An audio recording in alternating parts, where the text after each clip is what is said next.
Lovers, jumpa lagi kita dengan ngopi bareng Mas Ari di Galeri Pustaka Indonesia. Seperti biasa kita akan bahas koleksi Galeri Pustaka Indonesia yang sudah terkurasi. Episode kita kali ini kita akan bahas keris tangguh Paku Alam ke-7 Kanjeng Nyai Nogowilis. Ini kerisnya.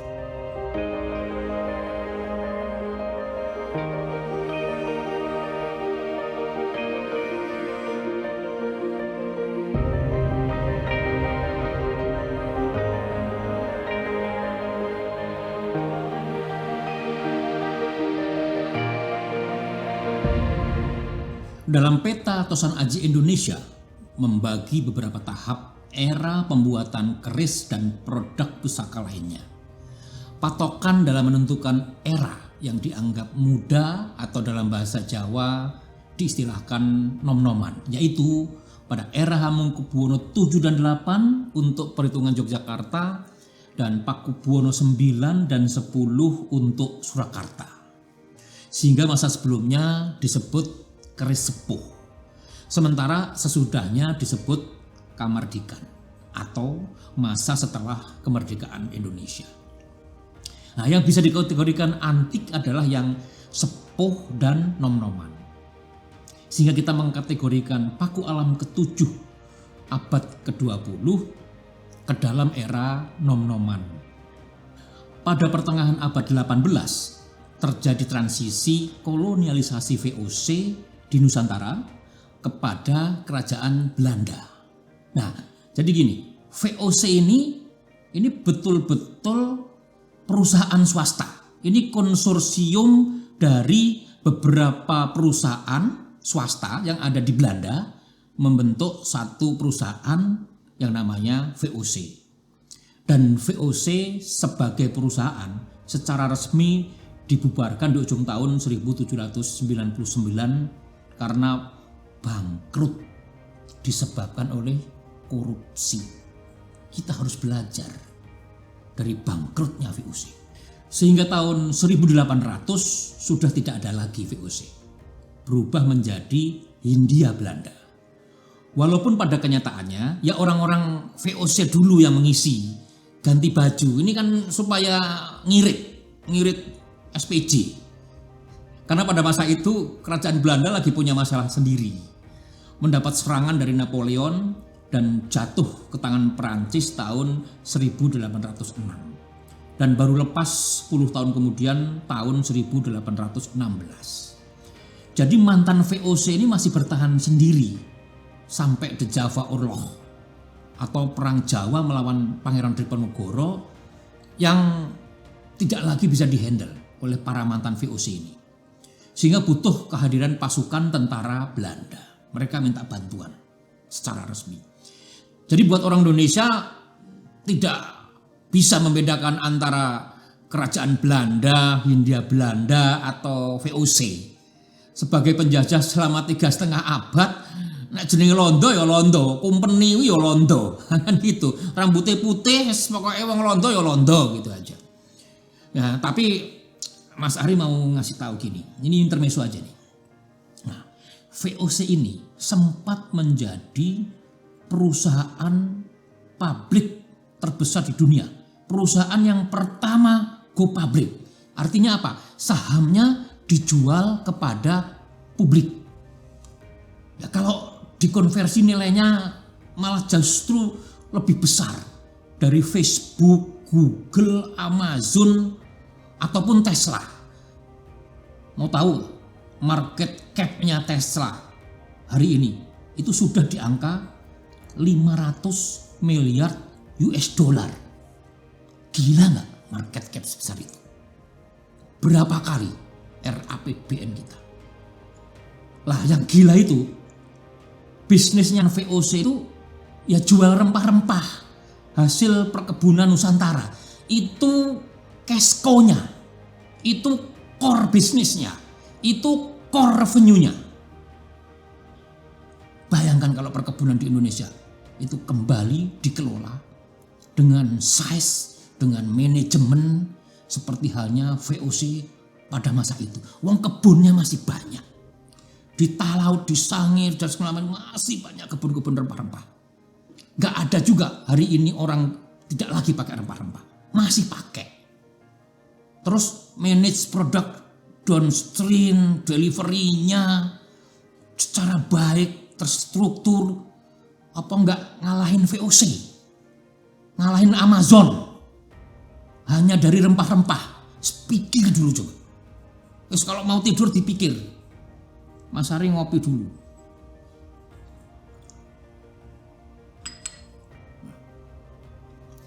Pada masa transisi itu, VOC yang takut kalau kerajaan Jawa menjadi besar lagi, seperti pada masa Singosari dan Majapahit, Mataram kemudian dipecah belah. Mataram dipecah belah melalui Perjanjian Giyanti tahun 1755 dan Perjanjian Salatiga tahun 1757. Kerajaan Mataram berakhir dengan dipecah-pecah, cacah-cacah menjadi Keraton Yogyakarta, Keraton Surakarta, Mangkunegaran. Oh ya, sebenarnya ada satu lagi keraton yang muncul di tahun 1680. Ini memisahkan diri dari Mataram. Menamakan diri Keraton Kartasura. Menjadi satu lagi keraton pecahan yang berasal dari Mataram. Kerajaan Belanda yang sedang dikuasai Napoleon berhasil dibebaskan Inggris dan ganti berkuasa Inggris atas Belanda. Sehingga Inggris pun sempat melakukan takeover kegiatan VOC di Jawa. Yang ditempatkan adalah Raffles, pedagang barang antik dari Inggris. Sehingga waktu itulah banyak koleksi-koleksi kita yang luar biasa dibawa keluar. Raffles membebaskan Natakusuma, putra HB1 yang ditahan Belanda di Cirebon. Dan kemudian ia diberikan wilayah otonomi memecah sebagian pantai Keraton Yogyakarta. Diberi nama Kadipaten Paku Alaman. Natakusuma lah yang menjadi Paku Alam pertama. Demikianlah sekelumit proses sejarah berdirinya keraton-keraton eks Mataram yang terjadi lewat campur tangan VOC, swasta. Yang sudah pasti tujuannya adalah komersial. Untuk mengurai persatuan dan kekuatan Jawa. Supaya tidak ada lagi kekuatan besar. Dan setiap keraton disusupi dan senantiasa dipantau. Pangeran Diponegoro putra Hamengkubuwono III sempat berhasil menyatukan kembali seluruh keraton ini untuk melakukan perlawanan terhadap Belanda. Namun sayang masih bisa dikalahkan. Kita fast forward ke Paku Alam ke-7. Nah, tapi sebelumnya harus dimengerti ya, bahwa posisi Paku Alaman ini dalam pengertian struktur hierarki Jawa merupakan kadipaten dari Keraton Jogja. Jadi levelnya itu kadipaten. Tetapi pada saat yang sama oleh Inggris itu diglorifikasi, dibabel. Jadi di increasing untuk supaya derajatnya ditinggikan menjadi pemerintahan yang independen. Dan sederajat dengan keraton-keraton lain. Padahal seharusnya levelnya hanya kadipaten. Diberikan pasukan, diberikan bantuan finansial. Semua dalam upaya melakukan adu domba. Jadi mereka betul-betul mengglorifikasi Paku Alam untuk memecah belah. Nah, strategi yang sama, modus yang sama, kemudian dikloning oleh Inggris ke Jawa itu ada di Timur Tengah, sehingga terpecah-pecah menjadi Irak, Kuwait, Syria, Arab Saudi, Uni Emirat Arab. Ini strategi Inggris. Bayangkan betapa dikdayanya kalau semua bersatu. Begitulah cara-cara kolonial memecah belah adu domba supaya potensi bahaya kekuatan ini hilang. Jadi dengan adu domba maka kekuatan terpecah. Nah, Paku Alaman ini didesain untuk hal yang sama. Bahkan Paku Alam ke-1 itu pernah diminta menjadi Raja Jogja. Tentu hal ini apa ya? Kalau dalam budaya Jawa itu ya mestinya sungkan dong, gitu. Jadi tidak berlangsung lama karena Paku Alam I sadar bahwa ini bukan tempatnya. Paku Alam I ini merupakan putra Hamengkubuwono pertama dari Selir, bukan permaisuri. Jadi ia sadar diri. Jadi Paku Alaman dalam sejarahnya tidak pernah klaim hak glorifikasi itu karena tahu diri. Tetap hormat pada Jogja, dan menurut abdi dalamnya dalam pertemuan seluruh adipati Paku Alam turun-temurun selalu berdiri beberapa senti di belakang Hamengkubuwono. Inilah refleksi daripada sikap luar biasa dari Paku Alam yang tidak mau didikte. Paku Alam VII yang lahir dengan nama Bendoro Raden Mas Haryo Surarjo memulai karir politiknya setelah wafatnya Paku Alam ke-6 tahun 1902. Namun pada saat itu ia sedang bersekolah, dia sedang pendidikan di Hogereberger School, sekolah Belanda untuk tata negara. Jadi Surarjo ini benar-benar dipersiapkan untuk menjadi pemimpin modern. Dan betul pada tahun 1906 setelah ia menjabat posisi tertinggi di Kadipaten Paku Alaman, ia banyak melakukan restructuring, pembenahan. Melakukan modernisasi, pembuatan administrasi kependudukan, membuat tata kelola anggaran, reorganisasi struktur pemerintahan pedesaan, reformasi total. Ini landasan yang dibuat oleh Paku Alam ke-7. Paku Alam 7 yang paham betul manfaat pendidikan, juga mendirikan sekolah-sekolah dan menyiapkan beasiswa. Nah, luar biasa kan? Karena dia ingin orang Jawa berpendidikan tinggi. Luar biasa apa yang menjadi cita-cita daripada Prabu Paku Alam ke-7. Support finansial kolonial dimanfaatkan dengan baik sepenuhnya untuk kepentingan rakyat dan perkembangan budaya. Sehingga masa Paku Alam ke-7 inilah juga mengalami masa keemasan perkerisan, ditandai dengan peningkatan kualitas empu dan peralatannya. Bahkan beliau juga menciptakan tarian yang kesemuanya menggunakan keris. Sehingga keris era nom-noman ini menjadi luar biasa indah. Keris yang dimiliki oleh Galeri Pusaka Indonesia yang kita tampilkan kali ini adalah keris tangguh Paku Alam ke-7. Walaupun berbeda secara bilah keris, namun warangka dan deder ini masih mirip dengan gaya Yogyakarta. Warangkanya gayaman kayu timo bermotif sembur yang unik, ya. Bermotif sembur yang unik. Pendoknya pendok selorok bermotif semen hook, bahan gongso perak, mendaknya bahan perak. Ini ada batu yakut dan batu merah rubi yang luar biasa indah.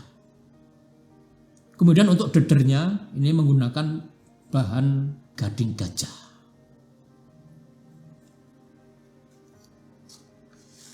Kita lihat kerisnya. Keris berdapur naga siluman ini sangat populer dan menjadi incaran kolektor pusaka. Keris bermotif naga ini pasti dimiliki oleh raja atau setidaknya pangeran. Sedangkan siluman karena naga ini badannya hanya sampai luk pertama. Ini biasanya filosofi untuk pimpinan yang bukan mengejar gelar, bukan mengejar kekayaan pribadi. Pimpinan yang sederhana, yang mampu menahan hawa nafsu, kepentingan pribadi. Sehingga apa yang dilakukan tidak perlu ada jejaknya. Legasinya tidak perlu ada jejaknya. Tidak memerlukan balas budi. Ricikan pada keris berdapur naga siluman Luk 7 ini, bagian gandiknya pasti ada ukiran kepala naganya dengan mulut menganga. Kemudian badan naganya ini menyatu dalam bilah keris. Ricikan lainnya dari keris berdapur naga siluman Luk 7 ini ada serawean, disertai juga sogokan rangkap. Sogokan rangkap. Ripandan dan grenengnya ini sangat unik dan menarik. Ini yang menjadi ciri khas dari keris bertangguh paku alam ini. Keris dapur naga siluman bentuk gonjonya ini selalu bermodel kelak lintah. Pamornya ini untuk banyu. Pamor yang sangat jarang ditemukan. Masuk dalam pamorekan yang tergolong pamor miring. Yang pamor ini sudah pasti sukar pembuatannya karena sangat presisi. Dan ini adalah pamorekan.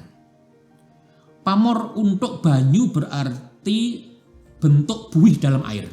Memiliki filosofi untuk mengkontrol keuangan supaya tidak boros, tetap rendah hati, tetapi berkualitas pekerjaan dan berkualitas hasil kerjanya sangat tinggi. Sesuai dengan paku alam 7 yang memanage dan memanfaatkan keuangan dengan sangat baik. Kanjeng Nyai Nogowilis. Demikianlah naga siluman merupakan bentuk sederhana dari dapur Naga Sosro.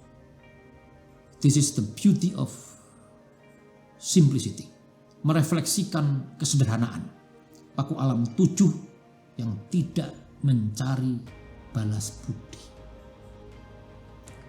Karir kita masih punya ratusan pusaka Indonesia lainnya, makanya untuk lovers langsung subscribe channel ini, nyalain loncengnya keluntung biar nggak ketinggalan ngopi bareng Mas Ari. Lovers boleh komentar di bawah kalau ada kritik dan saran terkait pusaka yang kita bahas di episode kita kali ini. Atau mau request pusaka apa yang mau dibahas bareng Mas Ari, silahkan.